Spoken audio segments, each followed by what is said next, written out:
মৰমৰ ছাত্ৰ ছাত্ৰীসকল, মই মামণি ডেকা আজি তোমালোকলৈ আগবঢ়াইছোঁ ভাৰতৰ বৈচিত্ৰ্যৰ মাজত ঐক্য ডক্টৰ হেমন্ত কুমাৰ শৰ্মাদেৱৰ এই পাঠটি ভাৰতৰ বৈচিত্ৰ্যৰ মাজত ঐক্য অৰ্থাৎ ভাৰতবৰ্ষ এখন বিচিত্ৰময় দেশ তথাপি সকলোৰে মাজত একতা আনিছিল। এইবাবেই কৈছে ভাৰতবৰ্ষ বৈচিত্ৰ্যপূৰ্ণ দেশ। যে এই ভাৰতৰ বৈচিত্ৰ্যৰ মাজত ঐক্য তোমালোকে ভালদৰে মনোযোগ দিবা পাঠটি। ভাৰতবৰ্ষ এখন অতি পুৰণি সুসভ্য ঐতিহ্যপূৰ্ণ দেশ আৰু সেইবাবেই অন্য দেশত নেদেখা নজনা কথা এই ভাৰতবৰ্ষলৈ আহি বহু লোক উপকৃতও হৈছিল। বহু হাজাৰ বছৰ আগতে যেতিয়া পৃথিৱীৰ অজ্ঞান আন্ধাৰত বুৰ গৈ আছিল তেতিয়া ভাৰতবৰ্ষই দৰ্শন বিজ্ঞান মানে কি বিশেষ জ্ঞান, সেইকাৰণে বিজ্ঞান সাহিত্য সুকুমাৰ কলা আদি বিষয়ত উন্নতি লাভ কৰিছিল। এই উন্নতিৰ উচ্চ শিখৰ পাইছিলগৈ, মানে উচ্চ শিখৰত উপনীত হৈছিল।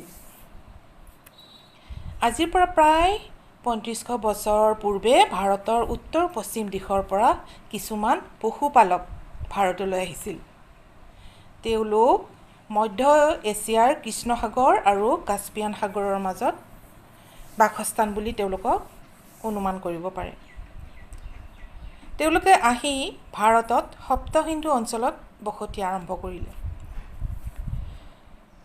ভাৰতীয় লোকসকলৰ গোষ্ঠীগত বা জাতিগত বৈচিত্ৰ্যও মন কৰিবলগীয়া।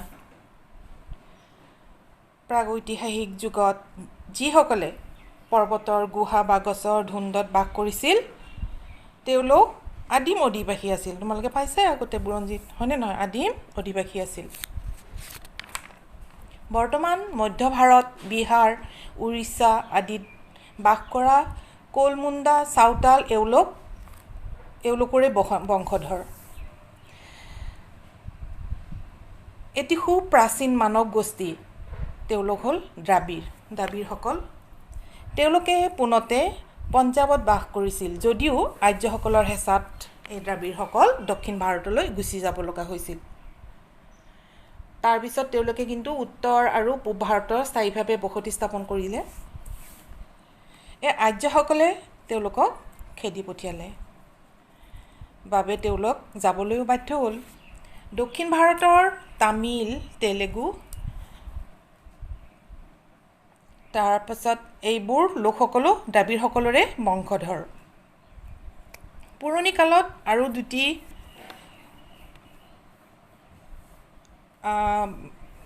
আহি ওলাইছিল, ভাৰতত বসতি স্থাপন কৰিছিল। তেওঁলোক হৈছে মংগোলীয় আৰু অষ্ট্ৰিক গোষ্ঠীৰ লোক।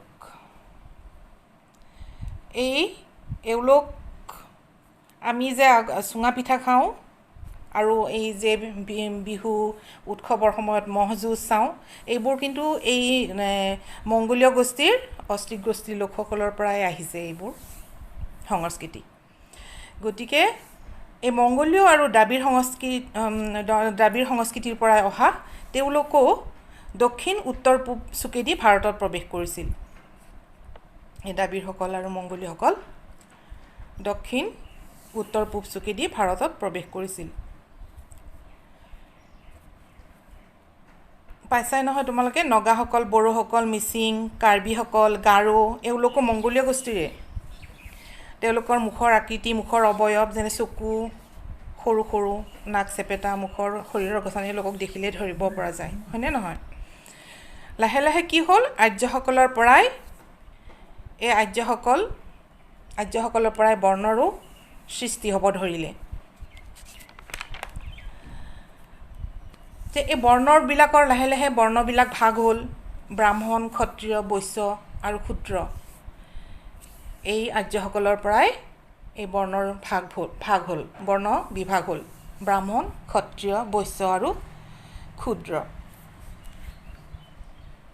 আৰ্যসকলৰ পাছতো ভাৰতবৰ্ষলৈ লাহে লাহে কি হ'ল, বহিৰাগত লোকৰ সোঁত বৈয়ে থাকিল।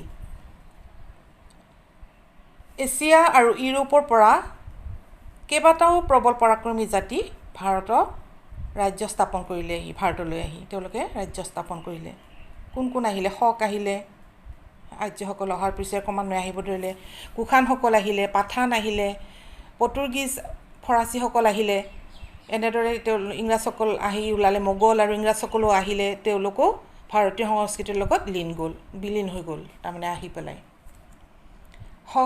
শক মানে গমেই পাইছা যাযাবৰী জাতি এটা পোনতে তেওঁলোকেও অক্ষু নদীৰ পাৰতে তেওঁলোকে বাস কৰিছিল পিছলৈ এই জাতিটোৰ 5টা শাখাত বিভক্ত হ'ল ভাগ হৈ তেওঁলোকৰ এই ভাগবিলাকৰ ভিতৰত তেওঁলোকৰে ভিতৰৰে কুখান বংশটো আটাইতকৈ শ্ৰেষ্ঠ প্ৰতিপন্ন হ'ল আৰু এই কুখান বংশৰে শ্ৰেষ্ঠ ৰজা তোমালোকে পাইছে কনিষ্ক কুখান বংশৰ শ্ৰেষ্ঠ ৰজা সেই শকসকল গতিকে এনেদৰে আহি ভাৰতবৰ্ষলৈ আহি পেলাই এওঁলোকে বিভিন্ন জাতিসকল আহি ভাৰতবৰ্ষত মিলিত হৈ গ'ল লগ লাগি গ'ল বিলীন হৈ গ'ল ভাৰতবৰ্ষৰ লগত আহি এনেদৰেই বিভিন্ন লোক আহিব ধৰিলে হিন্দু বৌদ্ধ জৈন শিখ ইছলাম খ্ৰীষ্টান আদি বিভিন্ন ধৰ্মাৱলম্বী লোকসকলে সকলোৱে এনাজৰীৰে বান্ধ খাই তেওঁলোকৰ ধৰ্মৰ বিচিত্ৰতাই ভাৰতীয় মানুহৰ আচাৰ অনুষ্ঠানৰো বৈচিত্ৰ্যৰ সৃষ্টি কৰিলে এনেদৰে ৰীতি নীতিৰে বাৰে ৰহণীয়া সংস্কৃতিৰে ভাৰতবৰ্ষ যেন বহু ৰঙী সূতাৰে গুঠা এখন ফুলাম চাদৰহে হ'ল ফুলাম চাদৰ বুলি তুলনা কৰিছে এই ভাৰতবৰ্ষৰ এই বাৰে ৰহণীয়া সংস্কৃতি সেইবাবে ভাৰতবৰ্ষৰ বৈচিত্ৰ্য ৰূপ বুলি কৈছে এয়াই ভাৰতবৰ্ষৰ বৈচিত্ৰ্য ৰূপ চোৱা কোনো কাৰো প্ৰতি কোনোৱে কোনো ধৰ্মক লৈ বিৰোধ কৰা নাছিল আকৌ তেওঁলোকৰ খাদ্য পিন্ধন উৰণ সংস্কৃতিও ভিন্ন ভিন্ন আছিল সকলোৰে বেলেগ বেলেগ ভাষা তথাপি ভাৰতবৰ্ষৰ আপোনত্বভাৱে তেওঁলোকে থাকিব পাৰিছিলে পূব আৰু দক্ষিণ ভাৰতৰ মানুহৰ প্ৰধান আহাৰ কি ভাত কিন্তু উত্তৰ মধ্য আৰু পশ্চিম ভাৰতীয় লোকসকল প্ৰধান আহাৰ ৰুটি উত্তৰ দক্ষিণ আৰু পশ্চিম ভাৰতৰ উচ্চবংশীয় হিন্দুৰ মাজত মাছ মাংস নচলে কিন্তু ভাৰতৰ সকলো লোকেই কিন্তু মাছ মাংস খায় যে এনেকুৱা সকলোৰে খোৱা লোৱা পিন্ধন উৰণ ভিন ভিন যে পূব ভাৰতৰ মতা মানুহে পোন মাৰি চুৰিয়া পিন্ধে আমাৰ গাঁৱত কি বুলি গাঁৱত কয় নহয় এই লেংটি মাৰিছে ধুতিখন লেংটি মাৰি পিন্ধিছে হয়নে এয়া সেইটোকে পোন মাৰি চুৰিয়া পিন্ধা বুলি কয় কিন্তু দক্ষিণ ভাৰতীয় লোকসকলে লুঙিৰ নিচিনা চুৰিয়া পিন্ধে তেওঁলোকৰ দেখাত যদিও তেওঁলোকৰ লুঙি পিন্ধাৰ নিচিনা লাগে তেওঁলোকৰ একদম খুব ধুনীয়া ধুনীয়া দামী দামী লুঙিবিলাকে তেওঁলোকে পিন্ধে সেয়াই তেওঁলোকৰ পিন্ধা ধৰণবিলাক চুৰিয়া তেওঁলোকে সেই লুঙি নিচিনাকৈ পিন্ধে যে উত্তৰ ভাৰতত আকৌ কি পিন্ধে পায়জামা পিন্ধে যে বৰ্তমান সমাজৰ লংপেণ্টৰ প্ৰচলনে অধিক হ'ল হয়নে নহয় এনেদৰে আকৌ ভাৰতীয় নাৰীৰ প্ৰধান সাজ শাৰী কিন্তু আমাৰ অসমীয়া মহিলাৰ প্ৰিয় মেখেলা চাদৰ হয়নে নহয় কিন্তু উত্তৰ ভাৰতৰ মহিলাসকলে চুৰিদাৰ পৰিধান কৰে আচলতে আমাৰ সকলো নাৰীবোৰো চুৰিদাৰে পৰিধান কৰোঁ হয়নে নহয় কাৰণ এটা কমফৰ্ট ফিল কৰা যায় চেলোৱাৰ কামিজৰ দ্বাৰা হয়নে চোৱা যে এনেদৰে ভাষা সাজ পোছাক বিভিন্ন তেওঁলোকৰ খাদ্য গোটেইবোৰ এনেদৰে সকলোৰে লগত মিলি গৈছিলে একতাৰ দোলেৰে বান্ধ খাই গৈছিলে এই ভাৰতবৰ্ষক তথা বিহিন্ন হোৱা স্বত্বেও এনেদৰে সকলোৰে ভাষাও ভিন ভিন ধৰ্ম ভিন ভিন সাজপাৰ ভিন ভিন তথাপি সকলোৰে মাজত ঐক্যতা আনিছে একতাৰ সৃষ্টি হৈছে এনেদৰে যে এই একতাৰে স্থাপন কৰিছে আমাৰ মাতৃভাষাত অৰ্থাৎ মাতৃভাষা আমাৰ অসমীয়া যে সকলোৱে অসমীয়া কিন্তু প্ৰয়োগ কৰিছে ভাষা ভিন ভিন হ'লেও সকলোৱে অসমীয়া প্ৰয়োগ কৰিছে গতিকে এই অসমীয়া ভাষা প্ৰয়োগ কৰি সকলোবোৰে জাতি এক বৃহৎ মহাজাতিত পৰিগণিত হৈছে এনেদৰে ধৰ্মীয় বান্ধোন ভাষা আচাৰ নীতিৰ বিভিন্নতা থাকিলেও তেওঁলোকৰ ধৰ্ম একেই ধৰ্মীয় তাৰোপৰি ভৌগোলিক দিশ ভাৰতবৰ্ষৰ ভৌগোলিক অৱস্থাও ভাৰতবৰ্ষ অতিকৈ বৈচিত্ৰ্যপূৰ্ণ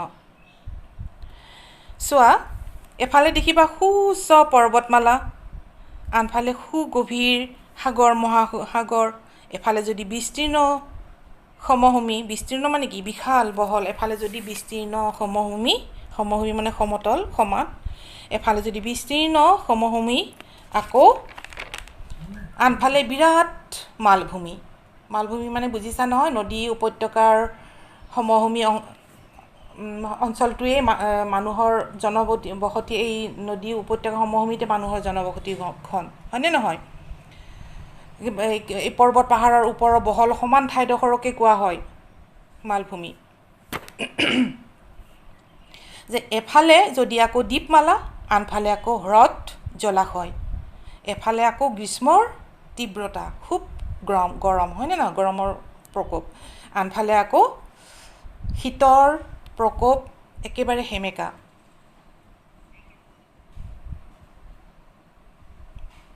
এফালে মৌচুমী অঞ্চল মৌচুমী বতাহ বলিলে কি হয় যি তাণ্ডৱ দেখায় হয়নে নহয় এফালে মৌচুমী অঞ্চল আনফালে আকৌ শুকান মৰুভূমি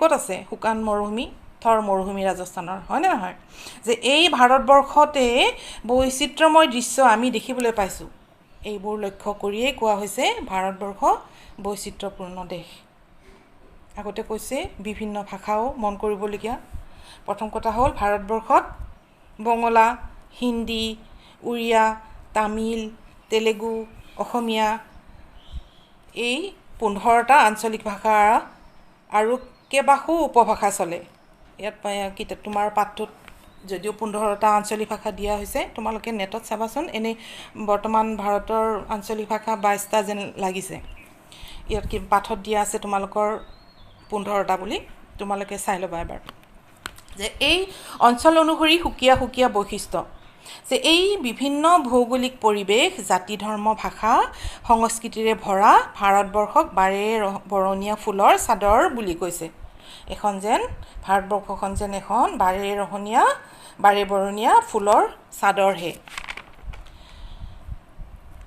আনকি ভাৰতবৰ্ষৰ পৰা দুই এখন ফাটি গৈ স্বাধীন ৰাষ্ট্ৰ হিচাপে থাকিলেও প্ৰাচীন ভাৰতৰ একতা উদাৰতা আজিও ধ্বনিত হৈ আছে যে ইয়াৰ প্ৰধান কাৰণ কি এয়াই ভাৰতবৰ্ষৰ পৰ্বত পাহাৰ নৈ সাগৰ মহাসাগৰ সমভূমি মালভূমি আৰু জলবায়ুৰ বৈশিষ্ট্য থকা সত্ত্বেও ভাৰতবৰ্ষৰ ৰত্নগৰ্ভা মনোৰম প্ৰকৃতিয়ে যুগে বিদেশীক আকৰ্ষণ কৰি আহিছে আৰু ভাৰতবৰ্ষক খাবতি লৈছে তোমালোকে বুজি পাইছা নিশ্চয় যে দ্বিতীয়তে আমাৰ ভাৰতবৰ্ষ এখন তপস্বী সাধকৰ দেশ আমাৰ এই ভাৰতবৰ্ষতে মহামুনি ঋষিসকলৰ কি হৈছিল জন্ম হৈছিল ব্যাসদেৱৰ জন্ম হৈছিল বাল্মীকি বশিষ্ঠ বিশ্বামিত্ৰ ত্ৰিকালজ্ঞ হয়নে নহয় ত্ৰিকালজ্ঞ মানে কি ত্ৰিকাল মানে অতীত বৰ্তমান আৰু ভৱিষ্যত এই তিনিটা কালকে মানে জানে সকলোৱে জানে সেইকাৰণে ত্ৰিকালজ্ঞ বুলি কৈছে যে এই ঋষিসকলৰ বিষয়েও আমি জানিব লাগিব হয়নে নহয় আমি আলোচনা কৰিম পিছত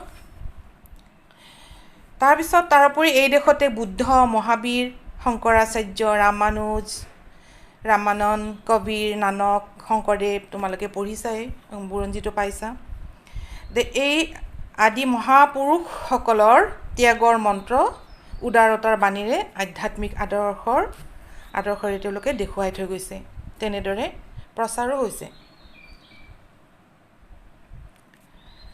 যে এনেদৰে ভাৰতৰ বুদ্ধ ধৰ্মৰ দীক্ষা ল'বলৈ দুৰ্গম পথ অতিক্ৰম কৰি কোন আহিছিল জানানে এই আমাৰ ভাৰতবৰ্ষখন তপস্বী সাধক দেশ হয়নে নহয় সেইকাৰণে চীনৰ পৰা হিউৱেনচাং ভাৰতবৰ্ষলৈ অতি দুৰ্গম ঠাই অতিক্ৰম কৰি হ'লেও তেওঁ ভাৰতবৰ্ষত আহিছিল তেওঁ দীক্ষা ল'বৰ কাৰণে যে চীনৰ হিউৱেনচাং এই বৌদ্ধ ধৰ্মৰ দীক্ষা ল'বৰ কাৰণে তেওঁ আকৃষ্ট হৈছিল বৌদ্ধ ধৰ্মৰ প্ৰতি তাৰপিছত তেওঁ এই ভ্ৰমণ কাহিনী ভাৰত ভ্ৰমণৰ বিৱৰণী পোৱা যায় তেওঁ সেই সংস্কৃতৰ হেৰিবিলাক তেওঁ চীনা ভাষালৈ তেওঁ অনুবাদ কৰি লিখিছে চিউকি তেওঁৰ গ্ৰন্থখন হিউৱেনচাঙে যে আমি ইয়াৰ বিষয়ে তোমালোকক মই জনাম কেনেকৈ হিউৱেন-চাঙে ভাৰতবৰ্ষলৈ এই দুৰ্গম ঠাই অতিক্ৰম কৰি ভাৰতবৰ্ষ পাইছিলি পিছত মই তোমালোকক কেতিয়াবা জনাম। তৃতীয়তে এনেদৰে এই বিভিন্ন দেশতে ভাৰতবৰ্ষত বৈচিত্ৰতা আনিছে, একতাৰ সেতু নিৰ্মাণ কৰিছে। ঐক্য মানে একতাৰ সেতু নিৰ্মাণ কৰিছে। এই ভিন্ন ৰঙী সূতাৰে গঠা এখনি ফুলাম দলিচা বুলি কৈছে। এখন নানা ৰঙী চাদৰৰ লগত তুলনা কৰিছে আৰু সেইকাৰণে এখন ফুলাম দলিচা বুলি কৈছে। যে এই অন্যান্য ধৰ্মাৱলম্বীৰ মাজত ভাষা আচাৰ নীতি ভিন্নতা থাকিলেও ধৰ্মীয় বান্ধোনে এক কৰি ৰাখিছে। এজন ধৰ্মপ্ৰাণ অসমীয়া ব্যক্তিয়ে বাহিৰলৈ গৈ কোনো ধৰ্মানুষ্ঠানত যোগ দিলে মনলৈ এনে ভাৱ হয় যে স্বাভাৱিকতে ভাষাৰ ভিন্নতা থাকিলেও অনুষ্ঠানত যোগ দিয়াৰ লগে লগে ব্যক্তি আৰু তেওঁলোকৰ মাজত যেন বহু মিল আছে, মনলৈ ভেদভাৱ নাহে। সেইকাৰণে হয়নে নহয়? চাবাচোন বাহিৰলৈ গ'লে মন্দিৰত সোমোৱাৰ লগে লগে যেন একেই ধৰ্ম একেই মনলৈ এটা কিমান আনন্দ ভাৱ এটা আহে, গতিকে মনলৈ ভেদভাৱ কেতিয়াও নাহে। তাৰপিছত চতুৰ্থতে ভাষা ভিন্ন তৎসত্ত্বেও বিভিন্ন ভাৰতীয় ভাষাত অসংখ্য গ্ৰন্থ ৰচিত হৈছে। সেইবোৰৰ মাজতো ভাৱ চিন্তাধাৰাৰে একতা লক্ষ্য ৰাখিব পাৰি। গতিকে এনেকুৱা ধৰণৰ বিভিন্ন অসংখ্য গ্ৰন্থৰে ৰচিত হৈছে আৰু তাৰ মাজত বিভিন্ন চিন্তাধাৰাৰে একতা লক্ষ্য ৰাখিবও পাৰে। যে বেদ উপনিষদ গীতা ভাগৱত ৰামায়ণ মহাভাৰত আদি গ্ৰন্থও অতীজৰে পৰা ভাৰতবাসীৰ চিন্তাধাৰা আৰু আদৰ্শৰে ঐক্যভাৱে গঢ়ি তোলাত সহায় কৰিছে। চোৱা, প্ৰাচীন যুগত সংস্কৃত ভাষাই এই ঐক্য সাধনত বিশেষ বৰঙণি যোগাইছে, হয়নে নহয়? কাৰণ উত্তৰ দক্ষিণৰ ঐক্য আৰু সম্প্ৰীতিৰ প্ৰতিষ্ঠাটো সংস্কৃত ভাষাত ৰচিত গ্ৰন্থবোৰেও সহায় কৰিছে। চোৱা, পঞ্চমতে শেষত আমি ক'ম যে এয়াই ভাৰতবৰ্ষৰ বৈচিত্ৰ্য ৰূপ, হয়নে নহয়? ঐক্য স্থাপনৰ ক্ষেত্ৰতো এক বৃহৎ ভূমিকা দেখিবলৈ পোৱা গৈছে। সেয়াই সুকুমাৰ কলা আৰু সংস্কৃতিৰ বৰঙণি। এই সংস্কৃতি বাদ দি জীৱনত একো নাথাকে, হয়নে? আমি আগতো সংস্কৃতিৰ বিষয়েও জানি আহিছোঁ, হয়নে নহয়? যে এই মানসিক আনন্দ উপভোগ কৰিবৰ কাৰণে আমি বিভিন্ন উদযাপন কৰোঁ, পালন কৰি আহিছোঁ বিভিন্ন অনুষ্ঠান, হয়নে নহয়? যে মানসিক আনন্দ উপভোগ কৰিব লাগিলে জীৱনটো উদযাপন কৰিবই লাগিবনে নাই? সেয়াই হ'ল সংগীত, চিত্ৰকলা, ভাস্কৰ্য, স্থাপত্যকলা আদি সুকুমাৰ কলা। এইবোৰ এই ভাৰতবৰ্ষত বিভিন্ন সংগীত, চিত্ৰকৰ, বিভিন্ন চিত্ৰ, স্থাপত্য, ভাস্কৰ্য আদিয়ে প্ৰাচীন কালৰে পৰা কি হৈছে? ভাৰতবাসীক একতাৰ দোলেৰে বান্ধি ৰাখিছে। আৰু আমি বাহিৰত গ'লে দেখি ভালেই লাগে ন, ইলোৰা ভাস্কৰ্যবিলাক যে ইমান সুন্দৰ, হয়নে নহয়?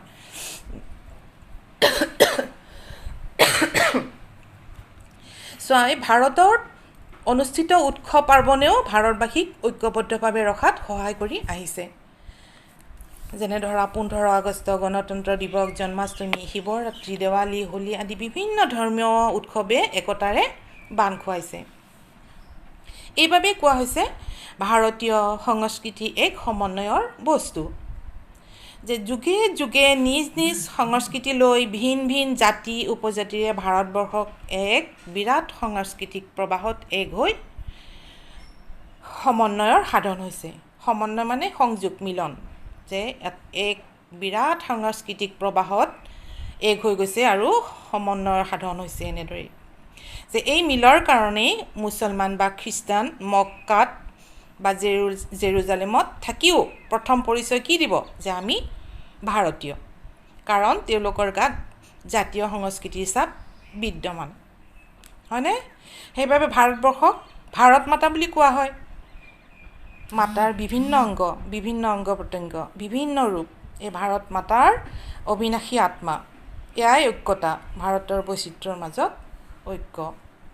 আমি আৰু নেক্সট পাৰ্টত ধুনীয়াকৈ আলোচনা কৰিম, বশিষ্ঠৰ ৰামায়ণ এইবোৰৰ কথা আলোচনা কৰিম।